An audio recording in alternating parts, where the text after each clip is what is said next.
Мерекелік дастарханға өте әдемі болып тұратын осы салаттың бірге жасап көрейік. Өте әдемі әрі дәмді болып шығады. Қажетті заттар, оларды қайнату, соның барлығын видео барысында айтатын боламын. Сондықтан менімен бірге жасап алыңыздар. Ең алдымен барлық қажетті заттарды жасап қойдым, өйткені ораған кезде бірін кетін өткізу ыңғайсыз болады. Бізге қажетті заттардан бөлек осындай пищевой пленка немесе арнайы пленка қажет болады. Көкөністердің барлығын мен тұзды суда қайнаттым. Сонда мен майонез араластырғаннан кейін бұл салатқа арнайы тұз қоспаймыз. Свекланы және де жұмыртқаның ағын ең кіші майда теркадан өткізіп алып, осылай бірін кетін әдемілеп орналастырып шығатын боламыз. Бұл жерде свекланы теркадан өткізгеннен кейін барынша суынан сырғытып алыңыздар. Егер де сулы свекла болса, рулеттеріңіз әдемі шықпайды. Барынша нығыздау, сусыз болу керек.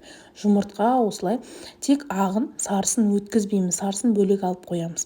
Әдемілеп орналастырып шыққаннан кейін барынша төрт-бұрыш тығылуға тырысыңыздар. Үстінен майонезді әдемілеп жағып шығамыз. Қаласаңыз қасықпен жақсаңыз болады. Мен осылай бірін кетін әдемілеп сеуіп шықтым. Енді оның үстіне теркадан өткізілген картопты саламыз. Картопты да міндетті түрде кәдімгі тұзды суда қайнату керек. Сол кезде кейіннен картопты теркадан өткізетін кезде суытып барып өткізу керек. Сол кезде сізге ыңғайлы, әдемі болып өтеді. Барлық жерін біркелкі етуге тырысыңыздар. Сол кезде оралған кезінде әдемі болып шығады. Картоптан кейін майонезден кейін жаңағы теркадан өткізілген сәбізді де салып шығатын боламыз. Барлық затты қанша керек екенін мен описанияға қалдырамын. Сол жерден қарап жасасаңыздар болады. Жаңағы бөлек алып қойған жұмыртқаның сарысында ең майда теркадан өткізіп, үстіне жайғастырып шығамыз. Одан кейін тауықтың төс етін немесе кәдімгі сан етін алып, қайнатып, міндетті түрде тұзды суда қайнатып, майда қылып турап немесе қолмен үзіп, үстіне майонез себеміз. Енді осы жерде еш қорықпай, шашылып кетеді деп қорықпаңыздар, ол шашыла қоймайды. Екі жағын бір-біріне беттестіріп алатын боламыз.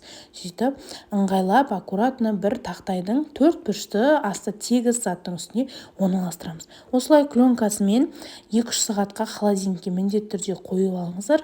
Бір-біріне әдемі болып сіңіп орналасу керек. Одан кейін ақырындап осылай пленкасын алып тастайсыздар.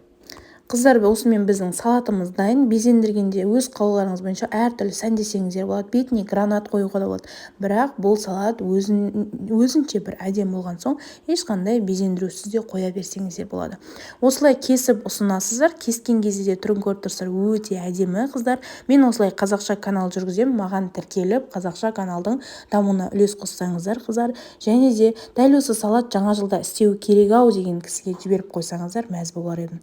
Міндетті түрде тіркеліп алыңыздар, ас болсын. Соңына дейін көргеніңіз үшін рахмет.